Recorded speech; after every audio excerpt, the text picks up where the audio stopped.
So, I wanted to talk to you a little bit about the difference between facts and opinion and where truth comes into this. So, the way I look at it is facts are different than truth, as in, facts are discovered by the scientific process. And the scientific process is kind of an art. It's, observation, but also mixing in heuristics with it, which is like, being aware of biases. And it's this process of like, it starts with observation and kind of ends with observation. And then you think of experiments, you have hypotheses, which are like educated guesses. And in this process, it's a discovery process. You're discovering facts. And in this process, when somebody discovers a fact, and then they go back through the scientific process to try and find more facts, what eventually happens is there's like what I think of as like old facts. Facts that have become outdated, like facts that are no longer truth. At one time they were facts, but they're like old truths. And that's like gets confusing because it's like what's truth? What, like, I think a lot of people look at truth like almost like a monotheistic form of truth, like there's the truth, when in reality, like the most recently discovered facts are kind of like the truth. But also, like, you also recognize that like the current truth will in the future eventually become like less factual. So it's this paradox of like facts are progressing and improving over time, whereas truth is this, it's based on perspective. So it's number one, what people want to believe, and some people see what they believe and other people believe what they see. And you have this constant debate on like what is truth. And I think this is why a lot of people struggle with things like the quantum sciences, where it's like it's science that people are doing scientific tests for, but if you're not there to see the test, see the results, and you don't know how to trust in those people, then you don't want to accept that as truth. And I get that. And if you can't intellectually explain why something happens, even though it provides results, it feels almost mystical. Mm-hmm. And this is this paradox of different types of human perspective. It's not that like seeing is believing or believing is seeing in one way is right. They're both very valuable in a framework of heuristics, which is checking bias. It's understanding that like, sometimes the people who believe what they see, when they're applied mathematicians, they're visionaries in what they can build. But other people who, believe what they see, they're the ones who take the risk to build something just to see if they can build it. Even if they eventually build it and then, it defies what we know about like the current facts of math or logic. The same way like Newtonian physics works great in our world, but like when you get into the really big or really small things like the cosmos or the realm of particles, it's like, yeah, that's a fact here on our planet. Yeah. But elsewhere it's like it's kind of not, Yeah. but it doesn't make it not a fact here. Mm-hmm. So facts have this really interesting relative nature where eventually, scientists were like, oh, everything must be connected. So there's got to be a theory of everything that explains how everything is connected. And at this point, you understand like, all right, so facts are constantly progressing. So let's look at this in reverse. What happens if you go backwards with facts? It's like, oh, like things start to look regressing. People rely more and more on beliefs and theories. And that's this thing of like, we have a believing brain. Yeah. That's the only reason visionaries ever exist. Whether or not they you know, see what they believe or they believe what they see. Like, either way, like, without the believing brain, without belief, you just have what you see, and there is no believing. It's just, there's no reason to progress or move forward or improve things. And, there's also, nobody's questioning anything. There's no scientific process. So belief is this paradox where, like, we love to hate it, but it's also the root of all of our curiosity. And it's this idea of, like, being aware of our perspective, but also respecting different perspectives and understanding that, like, when it comes to things like the realm of emotions or waves, there is no right or wrong. A wave is neither, like, waving up or down or left or right. It's just a wave. Yeah. It's always right or wrong depending how we choose to look at it. And it's continual, and it's not going forwards or backwards. It's just going where it's going where it's pointed, actually. Yeah. And it's like, it can't really be moved as much as it could be manipulated or stopped. Whereas, particles, they can be moved, they can be stored, they can be, like, they're like a state. Whereas, like, waves are like a movement. And that's kind of what emotions are, and, like, truth is. It's, you can't stop truth in our pursuit of truth. But there is no idea of one absolute truth because if we actually had absolute truth, we'd stop progressing. There would be no progression on the mortal plane or anything beyond. So it's this idea that there's no such thing as absolute truth, but there are such things as absolute belief. So it's like, on a factual basis, there's no such thing as, like, absolute facts. And this is, like, mind-boggling to people, because eventually everything integrates into something that we can't define. It's like we define everything until we get to a point where nothing is definable anymore. And we can only define things to the edge of things like infinity and consciousness, which are really just two different ways of saying the same thing. Yeah. And it's understanding that, like, perspective is also infinite. Like, there's an infinite range of perspectives because of the nature of consciousness. It's why consciousness is the same whether or not it's, experiencing life as an ant or life as a cow or life as a human or life as a being that we can't comprehend in maybe, like, the fourth or fifth dimension, which is something that a lot of people, since they can't see that with, like, math or science, they don't believe it. It's like, since they can't calculate it, they don't believe that they're fourth dimensional, fifth dimensional, whatever beings. The same way that we can't know whether or not ants believe that we exist, because they see us in small, tiny chunks. The same way some people will say that the earth is alive, but not the same way as us. And we're like, we are conscious. The earth is not conscious. I mean, that's narcissism. That's egotism. That's closed-mindedness. Yeah. And the problem is on the other side, people are like, well, it's chaos to believe that. Like, there's got to be right and wrong. I'm like, well, there is both right and wrong, but it's relative. And there's not right and not wrong, which is infinite.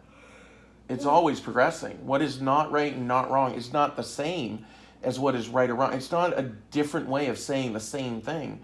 They have two very different meanings. Right and wrong are these absolutes, but they can only exist in the moment. And we can have memories of them, which is why people have trouble believing things that they haven't experimented with. Mm. And this is something, it's like why scientists struggle with, sales and even teaching. It's why scientists that teach, some people just want to be sold on things before they'll do the work to understand it. And other people, they want to be taught first before they feel comfortable being sold on something. So scientists, ironically, it's not like they should learn to teach or sell. They should learn to do both. Because there's like two spectrums of very different perspectives. Like the people who see what they believe, who want to be taught, and the people who believe what they see, who want to be sold. And neither one is wrong or right. Yeah. It's just they're both not wrong or not right, depending on whether or not, you got to know your audience. And that's it. Yeah. It's understanding that facts are always constantly either becoming, like, being replaced by better facts, which means all the facts that existed before the most, current facts are becoming less and less true. And this is what it is to, like, progress. So when I talk about the truth, when it has to do with, like, me or you, I'm talking from my perspective, the data that I see, and the most current facts on the board. And that means, like, things that I used to think were fact, I no longer think are as factual. But those were the foundation that I got to the most current facts from my perspective. Where, like, you crave the right answer, the best practice. Does that make sense? Yeah. It doesn't mean that I'm right and you're wrong. It just means, like, you have to contemplate, like, what if you're not right and I'm not wrong? Like, how can you figure out what your truth is according to the truth that I'm essentially trying to sell you on? Yeah. But I don't want you to believe it just to believe it. Yeah. Like, I don't want you to believe me as much as I want you to believe something that you're going to have to teach yourself. My own understanding of how it applies to me. How that's true. Yeah? Yeah. I mean, it's whatever you say it is. Like, it's, what I'm saying is not absolute truth. It's just the truth that I see in this moment. If you give me feedback, if you want to contradict me, if you want to say how what you see does not compute with what I see, I may get new data out of that where I pivot and adjust my opinion, and then you tell me how you don't think that's as complete, and then it's essentially this argument of data, and that's what the scientific process is. Essentially, you're arguing with the data, saying, like, I want to know more. And it's like, I'm trying to process more, and you're trying to object more. You're trying to observe, like, I'm observing, but you're also questioning what you're, like, it's your heuristics. Yeah. Because heuristics are a form of best practice when it comes to bias. That's why, heuristics were so world-changing, and why we're able to come up with more and more heuristics. And there's this general sense of heuristics, but then there's also, like, application-specific heuristics. Yeah. That's why Daniel Kahneman and Amos Tversky, like, they came up with heuristics, and then they started working with doctors and lawyers and politicians for heuristics and specific applications. Does that make sense? Yeah. And why, like, practitioners of medicine have slightly different heuristics because they're dealing with matter, whereas, like, psychologists have, slightly different heuristics because they're dealing with essentially, like, waves and emotions and how they interact with matter. Yeah. And they're also dealing with matter. Like, they practice what doctors do. That's why it's slightly different, why a lot of the heuristics that psychologists deal with, which is what Daniel Kahneman and Amos Tversky were.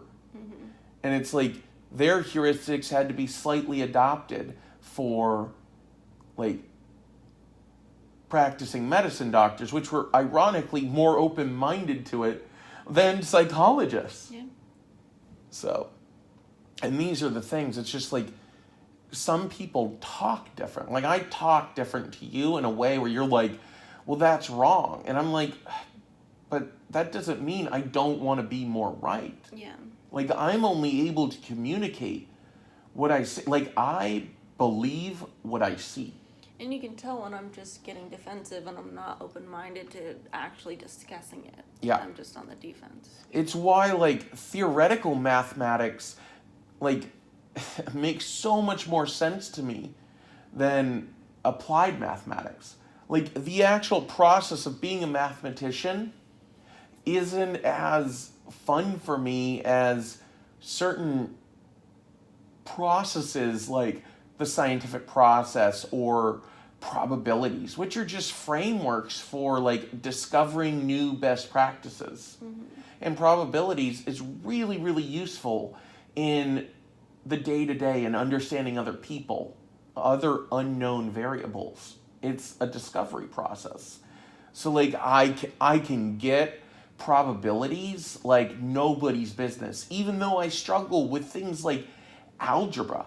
It's the same reason. It's like I struggle with algebra, but I also understand the intense value of algebra, even though like I feel more akin to numbers and shapes. So like I like geometry, but like I find geometric equations tedious. Yeah. It's like I like understanding numbers and shapes. So it's like ironically, it's like I find geometric equations tedious. I find algebra tedious, but like calculus, I realize, holy crap, my brain does calculus naturally. And also to the point where like I find that my brain does, you know, trigonometry naturally. I find that my brain does algebra naturally.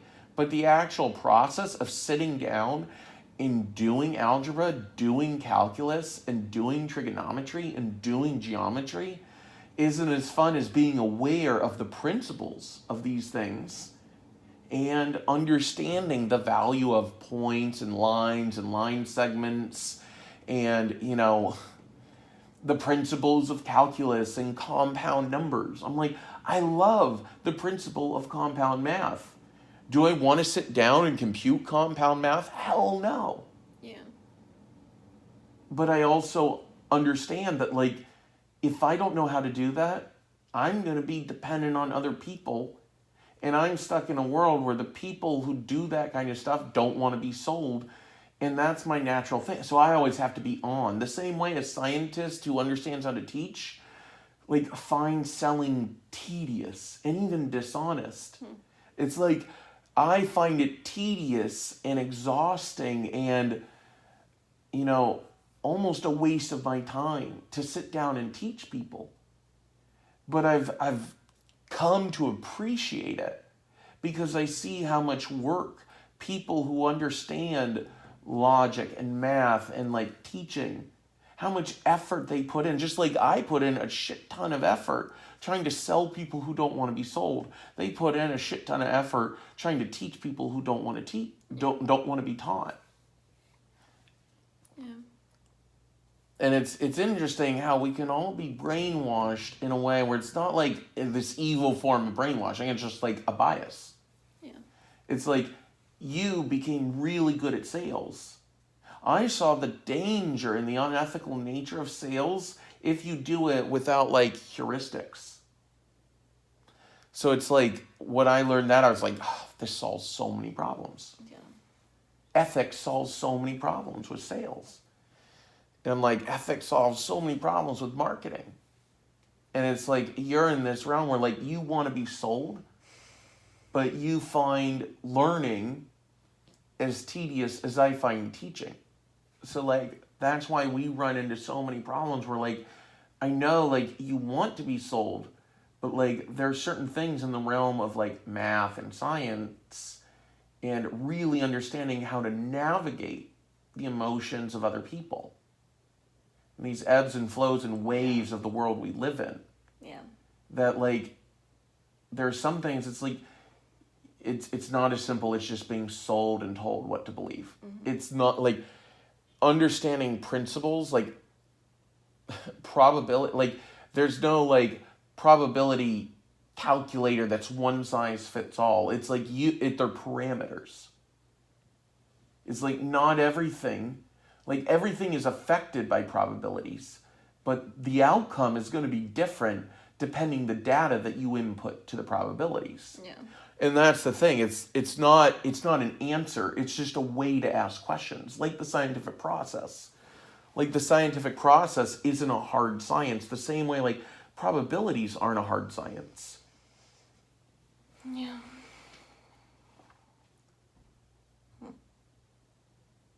And that's why it's like, it's something that you start learning certain things and you never finish.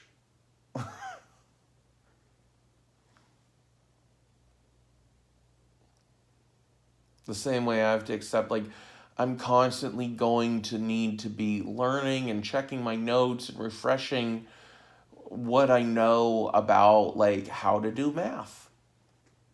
And it's constantly going to be work, but it's going to help me be more fulfilled in life. The same way, like, you constantly remembering and reminding yourself to apply, principles of, like, probabilities and heuristics and, Yeah. 5 stages of grief, all these sort of things that are like, you know, you don't do it once and you're done. Yeah. You do it over and over and over. Like, that's what really applied mathematics is. Mm-hmm. At least I think. I may be wrong. So if anybody's watching this in the future, I may have gotten a better truth. But if you want to comment but anyways. So what are your thoughts and feelings on this? It's just a lot to take in right now. What do you mean?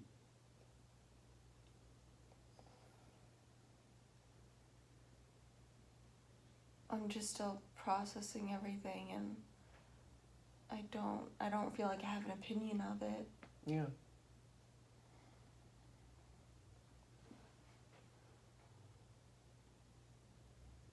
And that's like one of the ways we're so different. It's like you hear and then you listen, and I listen and ask myself if I heard. So it's like I always have an opinion when I'm done essentially like receiving information. Yeah. Where like you then like you hear something and then you listen to it and process like. And hopefully, like, I'll get over that. Like, hopefully. No, it's not about it. I don't think it's getting over it. I think it's just like embracing it. It's more of like I can listen and communicate and then hear, or however you said that you do. I can do that when I'm in the right frame of mind. Yeah. Like, I'm having trouble not getting distracted and thinking about anything else than this conversation. It takes all my energy just to hear the words and actually retain that information so that I can then process it. I'm not in a conversational mood or like a theoretical mood where I want to like talk about these concepts. And that's kind of how I feel when I'm learning certain things like math and code.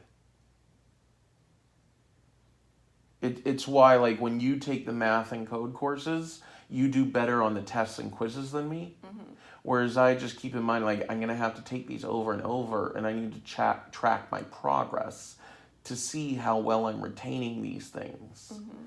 How quickly my recall is getting, like, how easily I can access these things. So it's not necessarily about, like, getting better by becoming like me, but it's, just becoming better by embracing that, like, because you're different, that's not wrong. Mm-hmm. Okay, cool. Just wanted to make sure that you didn't think that you had to become me. No, but okay. I definitely want to get better at being able to like task switch to whatever experience is in front of me. Yeah, me too. Like this conversation. Yeah, me too.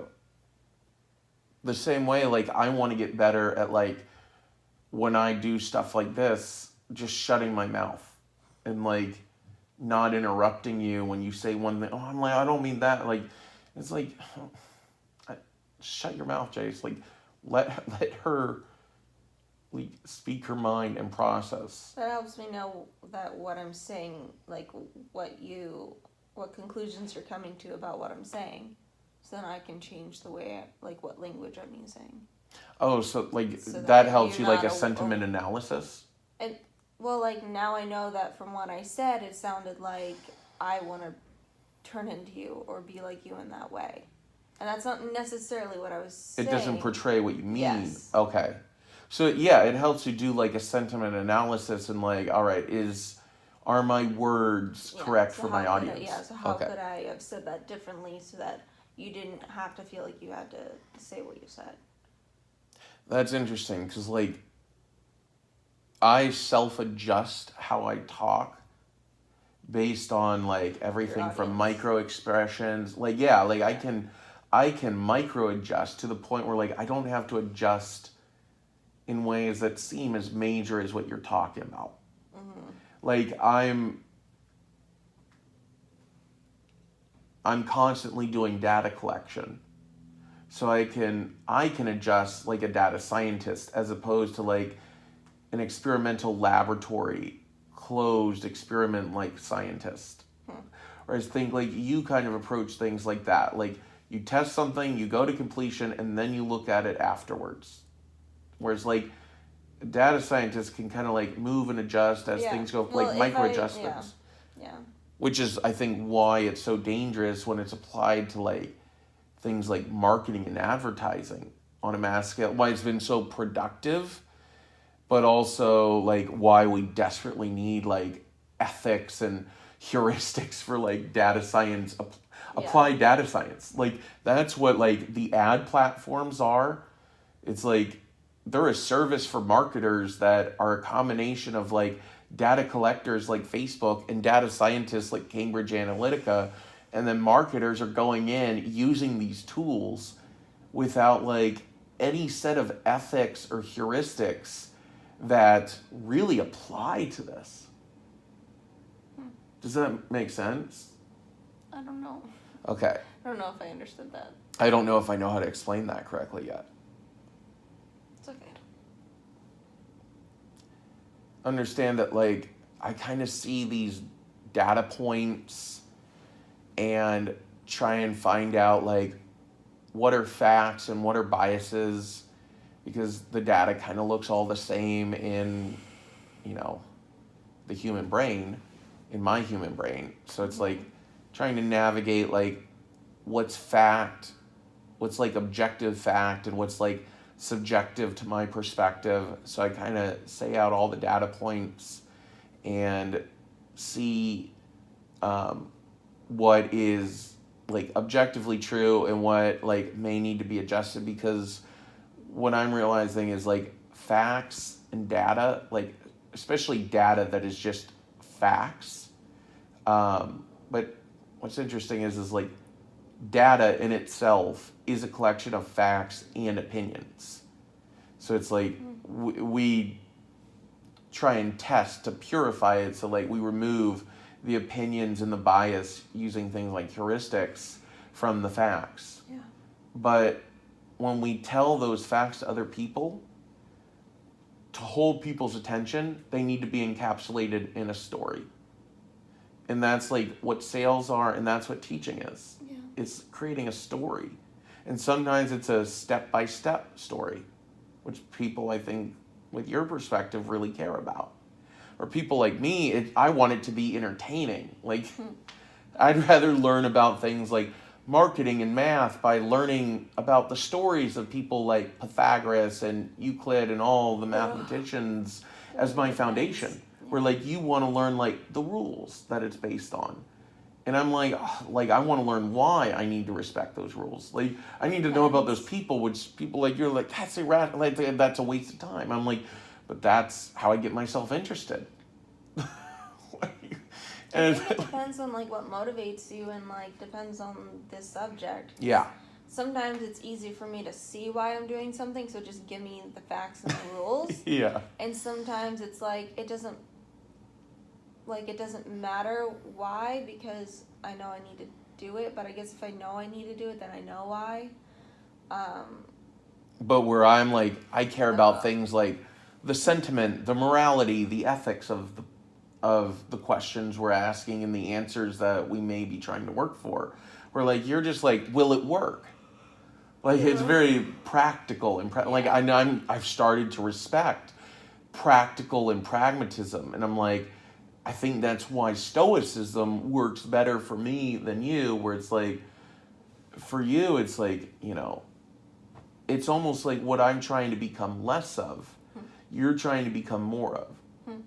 And it's like you're trying to find these frameworks to make sure that the beliefs you believe in are sound beliefs.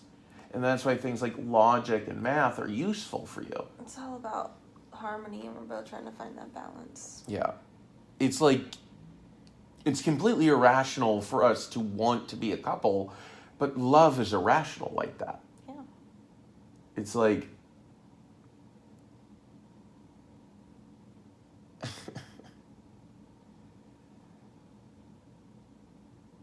yeah. Do you want to end it there? Sure. Okay.